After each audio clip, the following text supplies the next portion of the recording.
Welcome to Man Does Tech, where I solve the problems you didn't even know you had. You begin by going to the official Google sign-in path. Don't search random pages. Type Google in your address bar or use a bookmark so you reach the real service quickly.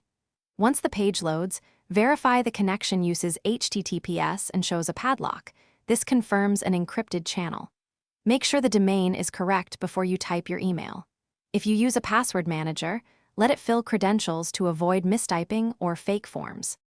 Once you've reached a sign-in page, inspect what it shows.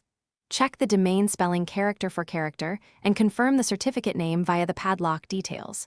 Make sure the site requests the expected Google sign-in flow and prompts for two-step verification if enabled.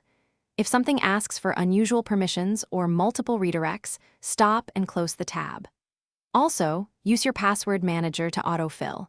It only fills recognized, saved domains. You now enter credentials only after confirming the domain and TLS are correct, and after your password manager indicates a match.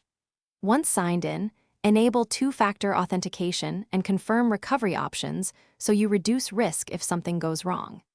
If you encounter unexpected errors or suspect a fake site, immediately close the tab, clear your browser cache, and change your password from a known good device. Make sure to review recent account activity and revoke unknown sessions.